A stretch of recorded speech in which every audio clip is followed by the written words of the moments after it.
Hi, welcome to the After the Footy podcast with me, Simon, and Mark. We're going to talk Arsenal and Palace. Who should we start with? Should we go with Arsenal because they lost the other day? Yesterday. Whatever it Can't was. win every game. Can't win every game. That's what Arteta says. Yeah, Yeah, he's it making was a lot of excuses for a guy that's never won a league. It's just...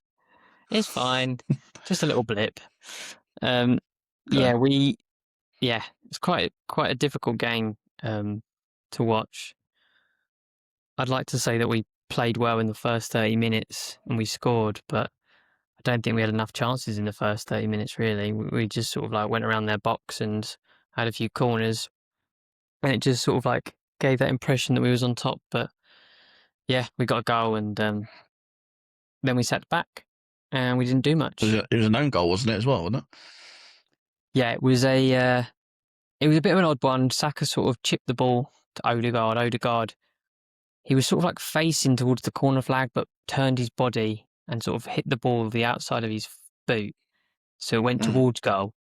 And it hit Martinez in the shin or something and went in. So when was your last open play goal then? That was an open play goal. Because it's been a while. It was an own goal by Arsenal, talking about Arsenal strikers, Arsenal player.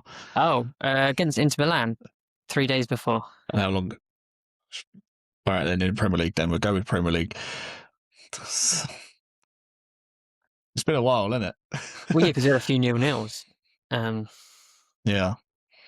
It's not good for a team that wants to quadruple. Yeah. Well, we're still on for it. Still in everything. All we can do is, stay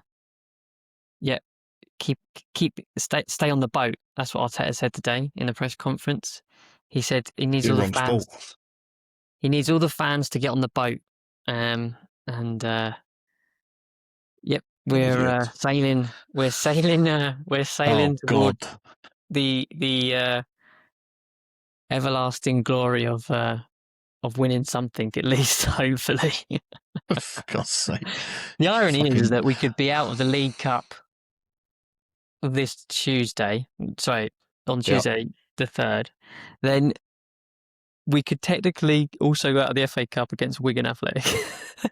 So we're kind of like, there's an element of like, you get into that part of the season now where even though we're in everything, we could start getting knocked out with a couple of things. Now, is it likely we're going to get knocked out by Wigan? No. Is it likely that we're going to get knocked out by Chelsea? Potentially, but yeah, see what happens. But I mean, we're still 4 points clear at the top. That's the point of having these sort of like buffers in case like this sort of thing happens. And at the end of the day, what a way to win it. What a good goal from Cunha. It was, yeah. But it was just a bit flat, I think, as soon as we scored. It just felt like we wasn't enjoying the game after that. And all we can do is really, go to the training ground and move on to the next game. We got Kairat Almaty in the Champions League to ensure that we become top of that league. And then we got Leeds away on Saturday. So all you got to do is respond. That's the best thing to do. Just respond by performing on the pitch. Well, you got to hope you respond in Champions League, really, like at first, because a team that, well, I'm not going to even attempt to name, like, could knock you out, like happened to Palace and Man's, like. Well, we're not going to get knocked out. It's the league. No, but not knocked out. Team that you can lose to, that no one's sort of really heard of, for a team that's top of the Premier League and wants to win everything. It's not a nice feeling. What would it be? Bayern Munich come top if they win, isn't it? Bayern Munich can come top, I think, if we lose. But we won't. We're not going to lose. We will win the game quite comfortably, and there'll be no stress or anything like that on Wednesday night. It's the Leeds game. I think that's what Arsenal are going to be worried about. Arsenal fans will be worried about because we've had 2 draws and now a loss. That is not very good form. We need to show some sort of response. Yeah. Leeds are on form at the moment as well. They're doing quite well. I mean, the draw in the end against Everton yesterday, Sunday, wasn't the best for them, but like they've done really well in the last few games. Like they've Yeah, they are climbed up the performing table well. a little bit. That's why it's it's probably good that we're probably going to be playing a sort of half a squad tomorrow. The likes of Norgard's likely to come in, as probably might see Gyökeres start up front because he didn't start against United. But most of these players are playing week in, week out anyway, so it shouldn't be too much of a problem. But there will be a lot of rotation tomorrow night, I can imagine, because we want to be fresh for the Leeds game and win that 3 p.m. kickoff we've got. So we'll see what happens. I mean, as for the United game, there's not a lot of things that you can probably go into in too much depth. I don't know. Did you watch the game at all, Mark? To catch the highlights? No, I was working, unfortunately. I saw the goals. Well, I saw the Man United goals of what's his name, Drogu, and Cunha. Oh I yeah, haven't seen the rest of the goals, to be honest. yeah. So, The one thing fantastic goals, both of them fantastic goals. Like, Yeah, I mean, the one thing that was kind of frustrating was the lack of replays that Sky was showing for all of it. It felt very sort of like, why are we not seeing replays for some of this? And I think they showed one replay for Arsenal's second goal. And if you watch it, at one point, Gary Neville says after that goal's gone in, Ben White has taken ages to make these throw-ins. And the reason he was taking ages to make those throw-ins is because when we scored our second goal, Cunha pushed him into the post, fully pushed him full blast into the post, and he basically fell onto it, into his shoulder. So his shoulder took the full brunt of this post, and Cunha was literally this was like a huge push in the back. So I was like, oh, this has got to be a penalty. But then we scored, obviously, ball went over the line. And nobody was talking about it. And then Gary Neville was saying, why is he taking ages to take these throw-ins? Because he's probably completely busted his shoulder. And then Cunha goes and steps up and scores a goal. And I was just like, oh, yeah, of course. That is that is the classic sort of rub it in from a football player. But yeah, I mean, I don't know what was going on. I mean, if anything, what should have happened is Gabriel should have put his hand on the ground and then the ball would have hit his hand and it wouldn't have been a penalty because obviously it wasn't a penalty for Harry Maguire. So, well, if he literally just puts his hand on the ground, though, then just dive on the ground. All he's got to do is dive on the ground and put your hand on out. the ground. Yeah, if you're going to fall on your arm, sense. Just that's don't fine, just stand there and just touch grass. Instead, he just sort of I think Gabriel puts his hand behind his back and just opens up his leg, and Cunha hits it, and it goes through Gabriel's leg, I think, or round Gabriel's shin. But I mean, it's a great goal, absolutely great goal, and yeah, I mean, it is what it is. Move on to the next one. See what happens in Leeds. I think the Leeds game has become way more critical now, right? Because if we lose that, we could potentially be only 1 point ahead, and then everyone's like going crazy, and Arsenal are in downfall, and the media turn, and everybody turns on Arsenal. And then after that, we've got Chelsea, and then we've got Sunderland. And Sunderland will be a tough game because we all know what happened at the Stadium of Light earlier on in the season. But then again, though, the game of the weekend of Sunderland, as soon as they really got to hope Xhaka comes back, because the game of the weekend, Xhaka was in the stands watching the game, not sure if it was injury or suspension, and you could tell they really needed him in the middle. They were really, really poor. So if he's back for that game, then yeah, okay, fair enough. But if he's not, then you've got quite a good chance to overrun him there. Well, yeah, I'm going to that game, so we'll have to see if I can come home happy or come home annoyed. But yeah, I think the main thing is that, people don't overreact and we just sort of respond. The issue is, obviously, we've had 2 0-0s and we haven't responded from those 0-0s. So then you start asking questions about the responsiveness of, after bad results like that. And they were kind of bad. I mean, Nottingham Forest 0-0 wasn't a great result for Arsenal. So, we'll see how we play against Kairat Almaty tomorrow. There'll be some players that are playing tomorrow night that will be like, look, you need to put me in the starting 11 for the Leeds match as well. And I'm asking those sorts of questions. I know there's been some doubts about whether Odegaard should be playing or whether it should be Eze. But I certainly haven't seen enough from Eze to think that he's ready to sort of go about into really, really important matches. Because when he comes he's up, not. I was going to say he's not a central attacking midfielder. He's not played that since he was at QPR. So Arteta's decided, no, I'm going to make him into the new Odegaard when you've already got Odegaard, and Odegaard's one of the best players in the world in that position. It's just impossible. You're never going to get game time. He needs to put him out of where he needs to be on the left that comes inside. So it's just silly. I think we obviously bought Eze and he's done that amazing hat-trick against Spurs, but if that's what Arteta's trying to mould him into, then that's the way that he's obviously been told as well. So he's been told that you're not going to get much game time because I want you to play this position. I want you to learn this position, watch Odegaard, watch how Martin plays and stuff like that. And I don't think he's doing enough when he comes on to go, I could potentially kick the captain out of the starting 11. Does that make sense?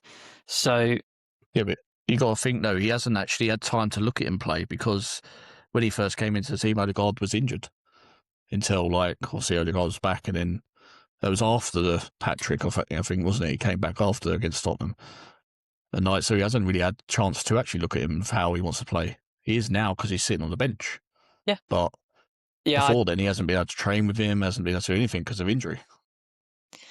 No, but I think that if this has happened to other players that we've bought where we've gone, oh, why are they not starting? Why are they not? We should give them game time. And at the end of the day, it's really down to how they mould into Arteta and the coaching staff want to mould them into the team. So, when he came on the other day, the expectation of him having an amazing impact or something like that is almost doubtful. Because I mean, I think he came on with 3 other Arsenal players, around sort of 54 minutes, I think it was, and I didn't see much from all 4 of those Arsenal players for the first 20 minutes of them coming on. So until 74, 75 minutes, it really didn't feel like they had got into the game at all. And that's largely down to because Man United were doing really well? That's what I was saying. So that is down to how United were playing and stuff like that. But you expect more from substitutions, certainly the way that we've been trying to utilise them recently. I just don't. I think Eze will play tomorrow night. I think there's an element of he has to really start showing that he can play that role if he wants to get into the team this year on a more regular basis. But it's difficult because obviously you're right, he's learning a role. He's not sitting out on the left and coming in like he was before, that he's been doing for 4 or 5 years for Palace. So I mean, that's one big question. And the other question is obviously, the forwards that we have. There was some bright sparks at Inter Milan. Everybody was like, oh, Gabriel Jesus has to start against United because he scored 2 goals. Then Gyökeres went and scored a goal, and it was like, okay, well, now Gyökeres might start. I mean, Gyökeres, when you're looking at somebody like Martinez and Harry Maguire, Gyökeres should be starting against that United defence. It shouldn't have been Gabriel Jesus. But obviously he convinced Arteta that he was the right person to be played. But for me, it was Gyökeres all day long. But at the same time, you just don't know. Some of these players could just be getting minutes to, keep them ready for the next sort of like 2 to 3 months. There's so many sort of like fitness issues that you don't know about and stuff like that. I just think that was one decision that a lot of Arsenal fans, well, I don't think he was pressured into making that decision. I think Jesus convinced him from the Inter Milan game that it was the right decision to be made, because obviously he went up against Acerbi and Batoni. Bastoni. Yeah, so Bastoni. Bastoni. Yeah, Bastoni. so those are two, Yeah. strong, tall defenders, and he was able to, get 2 goals that night. But I think it's a completely different thing in the Premier League, and you've got a. I'm surprised we didn't start Gyökeres. So for me, I don't really think Martin Odegaard should be getting dropped for Eze or anything like that. I don't think Eze is anywhere near ready to start forming in that sort of like 90-minute sort of like performance kind of a team. But I do think Gyökeres needs to start. He does bully a lot of defenders that you just don't see on camera a lot of the time. I think Martinez is like a very small defender, so I'm very surprised we didn't start Gyökeres. He is quick though. He is quick. Like Maguire would have been the best point for Gyökeres to obviously be able to go balls over the top, because Maguire's not going to get that, but Martinez might do. But at the same time, you could say, like, with Gyökeres getting over there, Martinez is likely to take you out at the same time. So they could have been down to 10 men, though, Martinez. Like, if he's trying to get him back from through on goal, he would take that red card all along. It's the type of player he is, isn't it? Yeah. Yep. Yeah. I mean, looking forward to Leeds. I think we're going to see. Well, Saliba's not playing tomorrow night. He's already been confirmed as not. He's going to get rested. Marino is banned. Is Saliba got a hamstring? No. Saliba has just got like. I think Arteta said today they're just some niggles. They're taking the opportunity to rest players. So Saliba is getting rested. I think Marino's getting rested, and Timber's going to get rested. But yeah, we'll see what happens tomorrow night. I mean, it's likely that we're going to have a full strength team for Leeds, and I fully expect Gyökeres is going to be starting up front. Unless Arteta wants to prove a point and goes and chucks Trossard in a false 9 position. You just never know. You just never know. It could end up up top. Well, it could end up being, Trossard, Saka, and Martinelli or Madueke or something like that, and and we're all going, why is Gyökeres not playing? I'm surprised. I am surprised Arteta has not experimented with Martinelli up top a few times, because he knows where the goal is and he's got good pace. Like, I'm surprised he never actually does try and put him up top. Well, they do interchange every now and again. Like they will go up front every now and again, I think, for a couple of minutes or something like that. But it just wasn't. It just wasn't something that I saw. I can see of it probably working against United anyway. I mean, Trossard was, like when you look at all these players that have come in and you start thinking about how competitive the team is now and in training and stuff like that. If I go back to last year and I was looking at Trossard, he was okay, but he would have like these small spells. But he does look now like he's actually wants to stay in the team and he's working hard. And you can see that from his performances, and you can also see it from the fact that Arteta obviously sees that and puts him in the match day squad for like really important matches and stuff. So it's good to see that. There was talks of him like leaving at one point, I think, and I think that was down to his performances potentially. But he's like Simon. You may need to do that all again, because you completely cut. He was like in and out, in and out, in and out, in and out. So I didn't hear that bit. So yeah. What, from Trossard? Need to do that bit again. About Trossard, yeah. Okay. Okay, I'll try and remember what I said. Also, you tap it. I'm gonna say you tapping something as well. No, I'm not Because I tapping can hear anything. it sounds like your mic's moving or something. I'm not tapping anything. No. Oh. It's just my mic is sitting on my leg at the moment. Oh, Like it's that's what it hitting. is. Oh, because I can hear It's just. I can hear the movement. Oh, Like if you're moving your leg or anything, I can hear it like scraping on can you hear me? you. Can you hear me there? I can hear you. Yeah, yeah. Yeah. All right, I'll try to toss out stuff again. Yeah, I think one of the positives is like with all these amounts of players that we've got now, of high qualities. Players like Trossard are stepping up.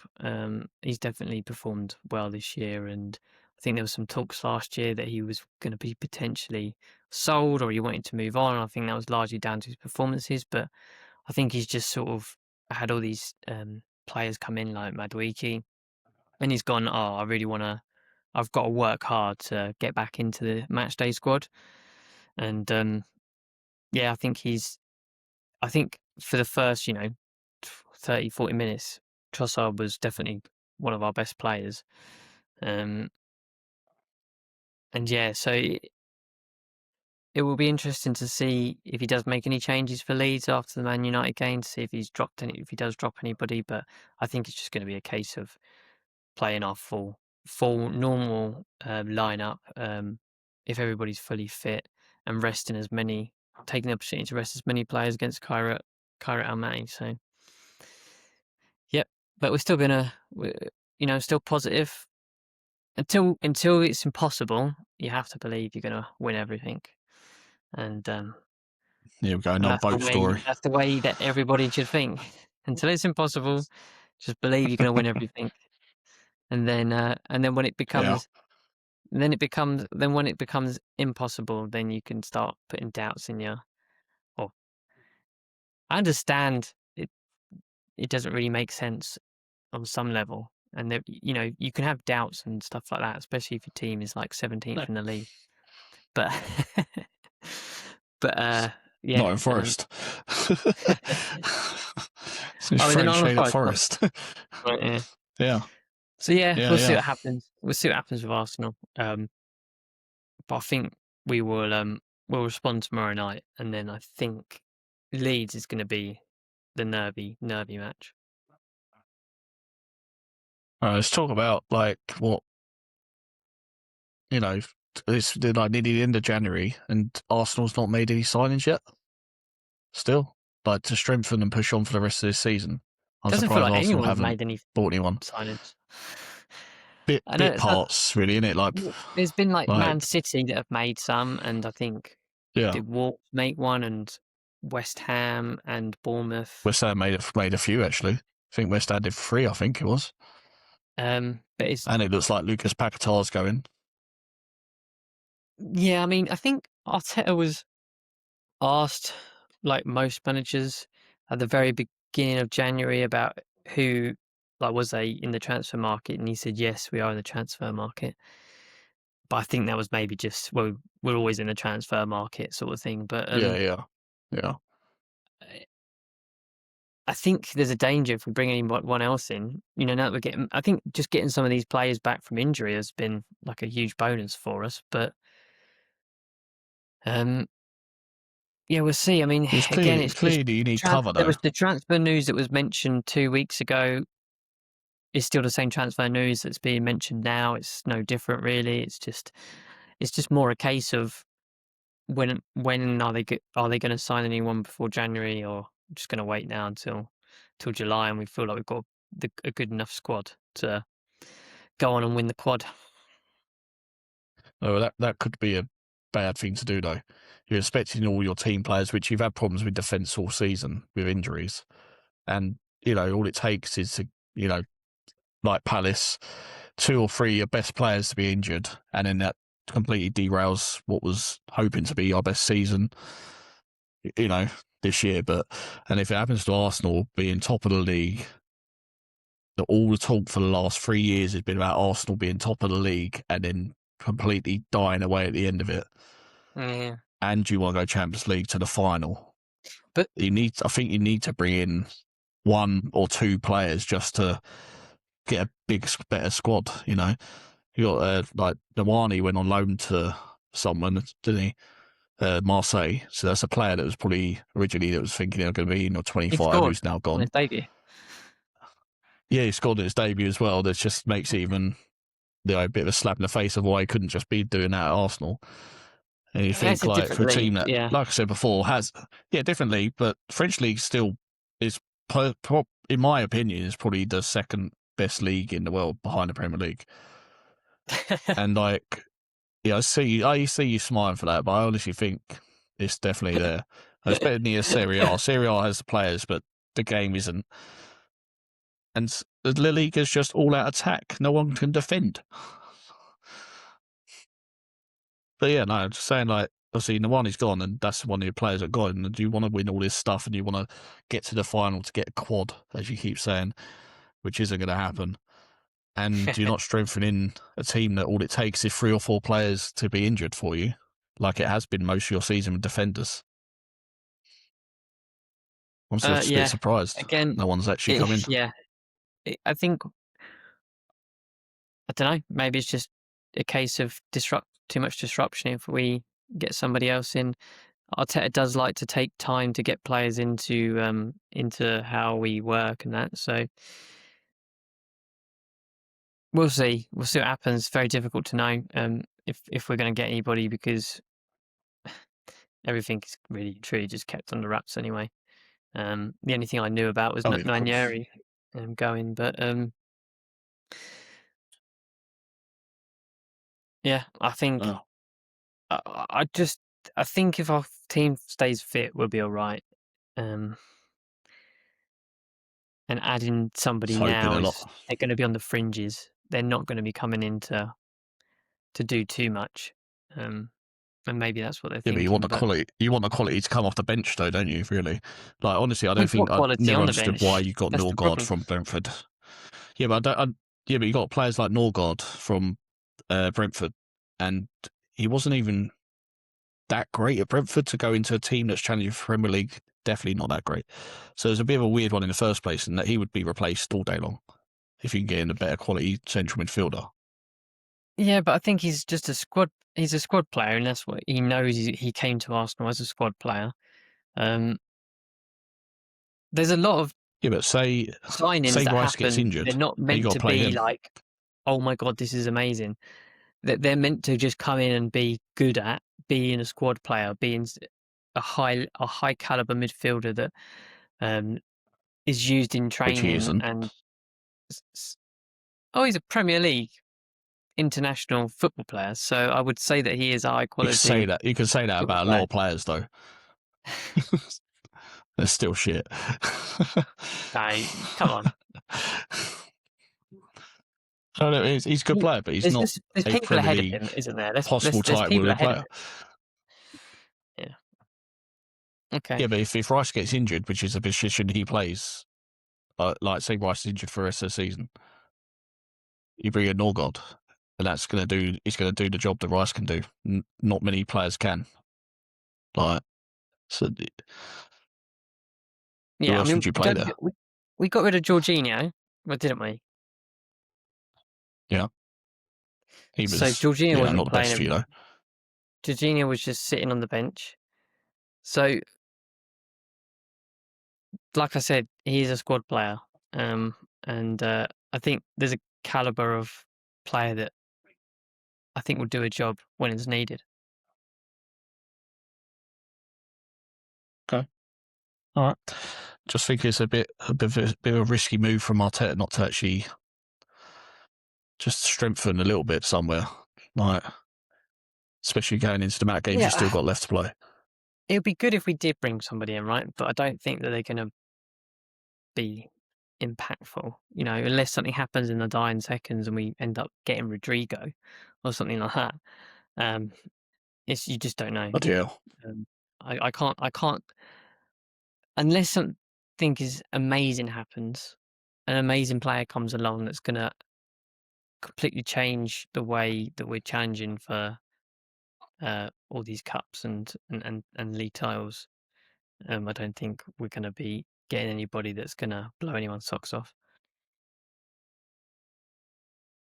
But anyway, should we talk about a team that went from top 4 to relegation in the space of... I don't really want to be honest. I don't really want to. Like, literally, all it is hell. It's like, what has happened to Palace? We've had the highs and now it's very much officially the lows, and it can only be attributed to a few different things. Number one, the board. Number two, Glasner. And injuries, really. Like, that's the main thing. Like, the board in the summer didn't strengthen. Everyone knows this. We didn't strengthen enough of what we needed to go into having an extra competition, play all these extra games in Europe. Comes out now, Glasner told Parish in October that he wasn't going to sign a new deal. So we've had 3 months of gaslighting, saying, we're going to talk it after blah, blah, blah. We're going to talk it, blah, blah, blah. So 3 months of gaslighting. Conveniently, when the 3 months when he announced to Parish he was going to leave is when our form started to slump. So that's into account of like, well, clearly your heart's not been in it. Or the fact that maybe we have just been a bit unlucky because of injuries. And there's been some games where we should have won games. We should have put chances away. It's one of the reasons we won the highest XGs in the league this season, because Mateta, who thinks he's worth 150k a week, can't hit a barn door and had a sign-in he wants to leave as well. It's just a combination of a lot of stuff. I mean, luckily now against Chelsea, we had Munoz back, Sarr back. Two of our main attacking threats down that right-hand side who have been brilliant for us in the last year and so, So obviously any team losing one side of your team, is going to be affected. But I think it's the lack of backup again in Palace of just not having players ready to step in their roles still. We brought in Brennan Johnson for £35 million from Tottenham, and I mean, he hasn't proved it yet to be the signing we think he could be. But obviously that's because our team is literally in the lowest of the low in morale that could ever be right now, I think. And now obviously it's all come out. Glasner and his spat at the end of the games and everything. Like, they're probably just there at the moment to get the season over and done with already, even though really we're still in Europe and we got a chance to win this European trophy as well. Do I think it's going to happen? Right now, definitely not. But you never know, things might turn around. We've got a good run, a few games coming up. Forest next, Brighton. And, Brighton's always the one where I think if we're going to get our fans finally to like cheer and have to, uplift the mood a bit, would be the one to go all out against. You get your fans back on your back, like supporting you a bit more. Like against Chelsea on Sunday, like fans were booing Mateta because of the whole situation that's going on with that, and it's almost like he's been pimped out from his agent to every club there is that wants to listen to. Like, to the point that apparently he's agreed terms with Forest, even though he said he wanted to play Champions League football and play in the Serie A. If he moves to Forest, for that much money, they're going to give him probably a 3-year contract, maybe, for that much money, and then you're going to move to Serie A when you're 31. I doubt it. Like, not for one of the big teams, and like, to be honest, the fee that's been touted around what apparently Juventus are trying to go in for him of £2.5 million or £1.5 million loan fee, and then a obligation to buy in the end of the season if they get Europe. It's like, no, that's a load of rubbish, because how can we replace a striker in our team for £2.5 million right now? We can't, and it's just that absolute. It's a circus at the moment. It really is, like, up and down, like the club at the moment, the way it's run. Everything for years we've always been said that we always wait until the last minute to strengthen the team. And this year, out of all of it, it's the year that we should have been pushing on after last year. And that's exactly what we've done. And now we're in January. We made the signing start January and thought, oh, hang on a minute, we're doing something early. And now it's the end of January. And the link we're getting is Strand Larsen from Wolves for £40 million, which is an absolute joke. You can get much better players, younger players, for less money than that, to be honest. Better players, younger players, you know. And there's a guy that scored like probably 6 in his last 20, if that, to be honest. You know, but at the same time, we're thinking maybe it's a good idea to get Matera out of the club because his head's not in it. So, it's just so frustrating at the moment. Like, as a Palace fan, just to, you know, go to games, watch it every week, and the atmosphere is just, it's in the deepest depths of just negativity at the moment, because that's all we keep getting from the club. Out from the club, everything's just negativity. Like, we need to get that. We need to get a win massively, and it's got to come with this weekend against Forest. Like, and especially this game against Forest, because we need the points, and they're right next to us. So, yeah, I'm honestly just so frustrated. Like, if I swore, you'd have to edit out a lot of swear words out of the video, because it's literally, just listening to it every day, negativity, wherever we go, Twitter or X, whatever they want to call it now. Just, it's horrible. What about, obviously Guéhi's gone. So, yeah, I mean, are you gonna bring anyone in for Guéhi? I honestly don't think we will, to be honest, because, you know, I said before in the previous video, like, I'm happy for him. You know, I am, and like, couldn't happen to a nice guy. The way he's handled the whole situation, he's just carried on exactly what players should look at. It's just carry on, do your job because you're there for contract. Yeah, okay, we was a bit, you know, silly when it comes to last year the contract, not maybe accepting a bid of like getting a bit more money and then try and get, you know, an early, but then teams dragged their heels to the last minute. We couldn't get no one, which is fair enough. You know, for him going to Man City as well, I mean, you can't, like, I mean, there's obviously, we turned it down for Liverpool once, and then you turn it down Man City. Like, you can't do that to the poor bloke. Like, what he's done to this club, it's been brilliant. The problem is now, though, is replacing such a great player, and, you know, you being the captain as well, and obviously a vocal, strong leader in that dressing room. You know, and humble as well. So, like, you see all his videos and like his messages, like, to Palace fans after, like, just ridiculously humble guy. And I mean, £20 million as well is not a lot of money to replace an England international footballer, you know, of his quality.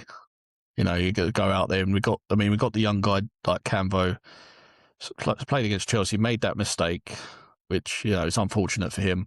But the guy's 19, but so, you know, it's still early to rush him. But you see a lot of quality of what he's got on the ball, like, and what he can do. And then Riyad has just come back from injury, and guy we bought 2 years ago, like, you know, he did his 20-minute cameo against Chelsea and did really well, and ended up getting the assist for the goal that we got.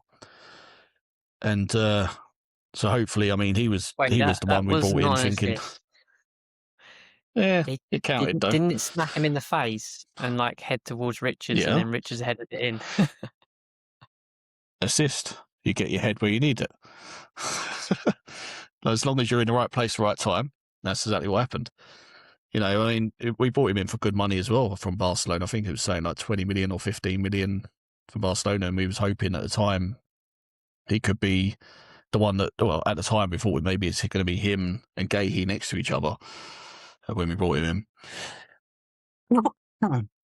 But unfortunately for him, he got injured, and it's been setback after setback. Like, he's played a few minutes here and there, and for the 21s, and then been setback. But hopefully now that's over, because there's clearly a player in there. I mean, he's been called up to the national team as well for them. Like, previously. So there's clearly a player in there. So I'm just hoping that, and I'm thinking for Palace's sake at the moment, because it looks like we might be relying on both of them. So I'm hoping for our sake he stays fit. You know, especially if we're not going to do anything with this money to actually go out there and get another centre half. So I don't know. Yeah, I mean, it gets a bit nervy getting closer to the window, the end of the window, especially with Mateta and that. But I mean, you got Eddie, Super Ed. He'll come and save the day for you. Know, we don't know. That's the thing. We don't, because he's injured. He's injured, I know, again. Is he? Yeah. Like your hamstring injury a couple of weeks ago, after coming back from, I think, a hamstring injury. And it's just like, literally, the way Mateta's been at the moment, you probably would be starting most of these games. Like, it's just, yeah, it's a poor bloke. Like, we bought him in from bloody Arsenal, and Arsenal, like, they pulled down our trousers, to be honest. Do you think you'll get relegated? I don't think you will. I still believe West Ham are going down with Burnley and Wolves. I don't even know West Ham. Last 2 games of West Ham have been really good. I must admit, for them, they played really well. The good thing for Palace right now, though, is our next run of fixtures. And I said this a few weeks back. We had a decent run of fixtures, and, well, that was terrible. You know, but this time we've got Forest, who we need to win against. Like, we've got Brighton next, which, in my eyes and a lot of Palace fans' eyes, we need to win against. And we should win against them every single time we play them. But you never know what's coming from Brighton. And the last few games for us, like, been either win or draws, and they're not been best games. And then we've got Burnley, a game again we should win, and hopefully we win against. Then we go back into Europe, and this is where the problem is, because Palace after Europe have not done well. So then we're playing like in I think it's Bosnia. I need to look that up, actually. Can't remember now. Where is it? Somewhere. We're playing in Europe. I can't remember where it is, so don't add that bit. But we're playing in Europe. And then we got Wolves in between that, and then the next European game.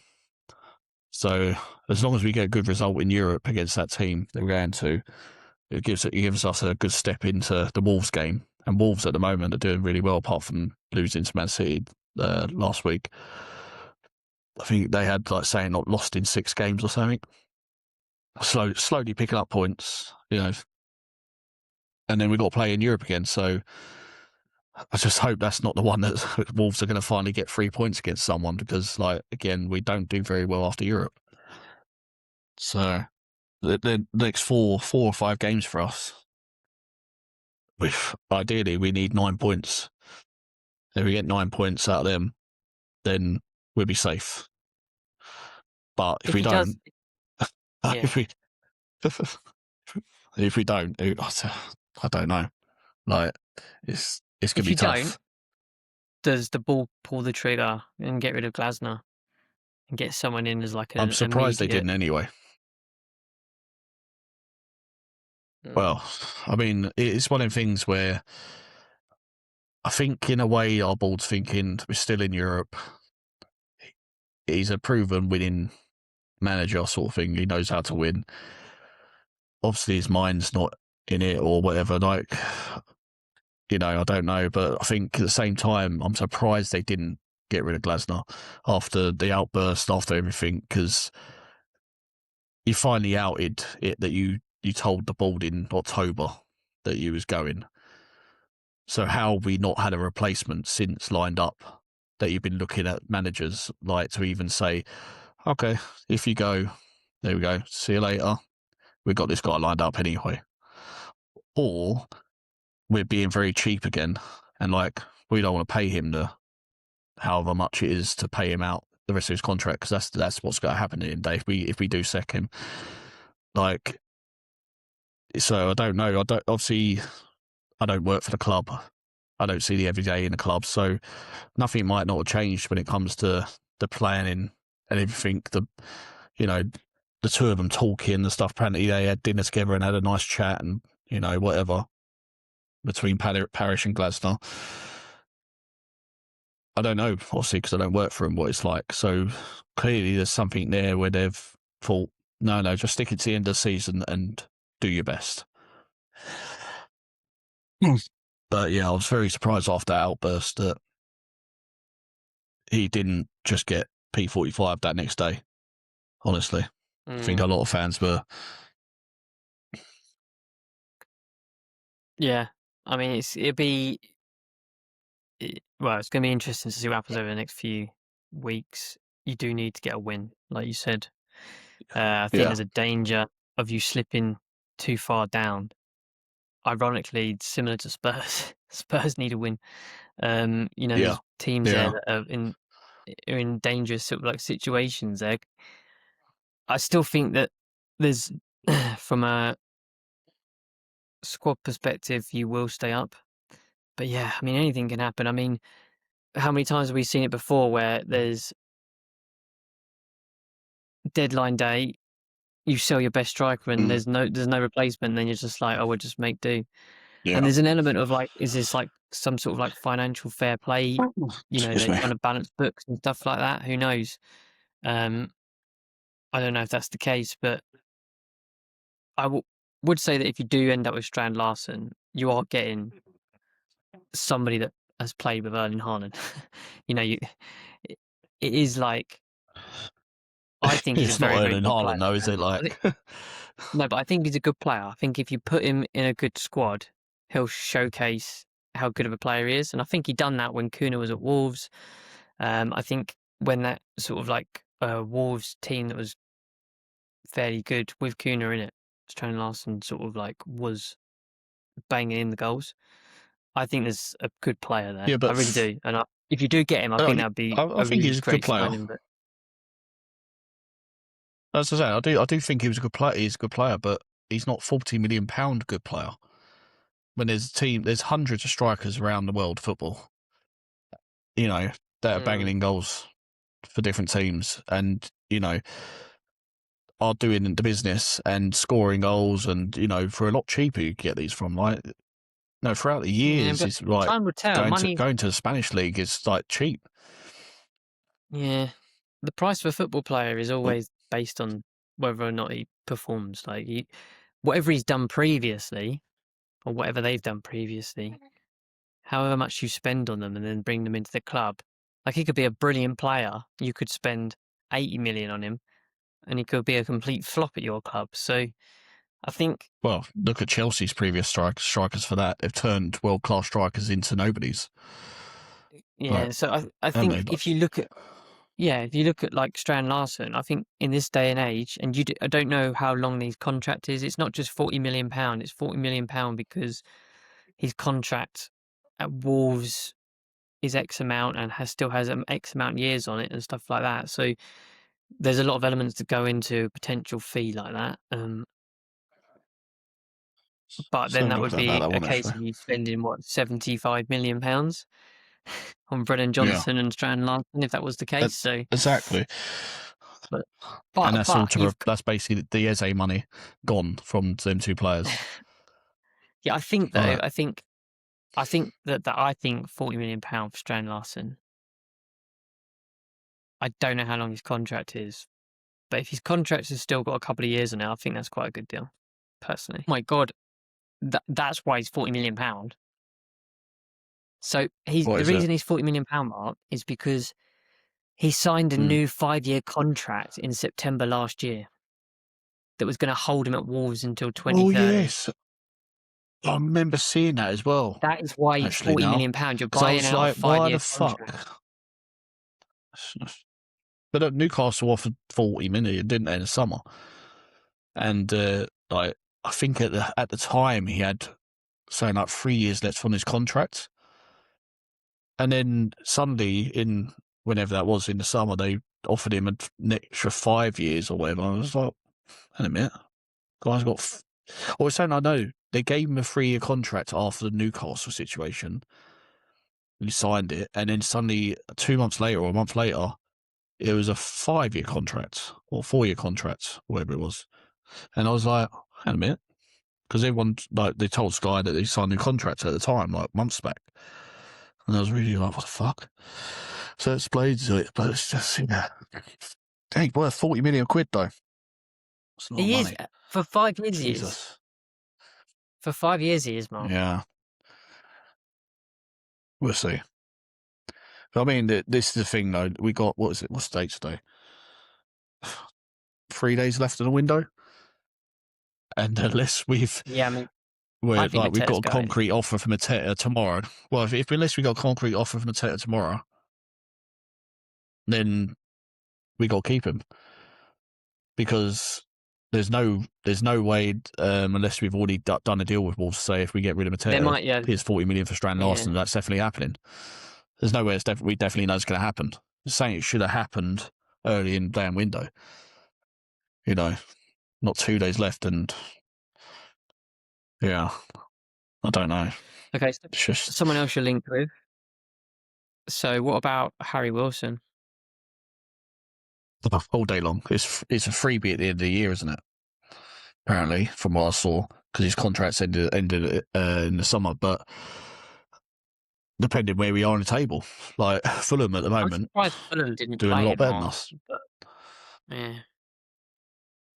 Yeah, but Well, he's a I've bit. always said that actually, like, because every time he'd come on Marco the bench, Silva. he would be scoring goals or assisting. Yeah. But the other one is, though, I'm surprised no one's been linked with Harvey Elliott. He went to Villa, and he's not even been playing. He was quality at Liverpool. No, and apparently he's also Charlotte FC in America wanting to buy him. And Harvey Elliott? What a waste of a career. and he didn't want to go to the MLS. Yeah, this is whilst he's at Villa. No, because he's only like 22. I know, it's crazy. I don't know what's happened there, but he's just not getting in that Villa team at all. I would take him all day long at Palace. That's the thing. Like, and I reckon we could have got him for cheap and what we paid Brendan Johnson for. Like, Premier League winner and was brilliant at Liverpool. Like when he came off the bench and that. So I was surprised that I understand for his sake going to Villa because it's our Champions League team. So I was a bit surprised, like he even left Liverpool. But I thought, maybe he's going for first team football, and then he haven't even seen him all season. Like it's a weird one. So I don't know. I mean, I'll take Harry Wilson all day long. I think a lot of teams will, especially after this last 2 seasons for him. But it's whether or not he wants to come to us in our current situation and not knowing who our manager's going to be next year. I think that puts off a lot of players as well. So, so I think this is. No, Brendan I was going Rodgers. to say, I think this is why a lot. You can fuck off. No thanks. No fucking way. It wouldn't surprise me if bloody Parish is looking at Southgate. And I shoot myself in the face. I'd love to see Southgate back in the Premier League. No. That would be brilliant. That would be amazing. No. Oh, so good. Literally, no. There's like, no. We need to expand our palette and get away from the Roy Hodgson types of managers, which we did with Glasner, and it works out really well. There's so many managers like in the world football that, like, especially with the team we got right now, plays has adapted to this system Glasner's got, and it's worked really well in the Premier League. If we can get another manager that can do that same adaptedness, like into the team and carry on the same ways, like because we don't have to change anything, then the players are there. So for our board, which will love that because they don't have to spend a ton of money to get a load of players in because they've already got players that are playing that system. Compared to a new manager comes in, he's going to want to adapt his own system, and we're going to need at this point we're going to need a whole new squad because everyone's bloody leaving. Looks like Wharton could leave in the summer. So half our squad's getting killed. No, I know Chelsea was a difficult match, but that was like Sarah Munoz's first game back, wasn't it? So at least you got them both back. Yeah.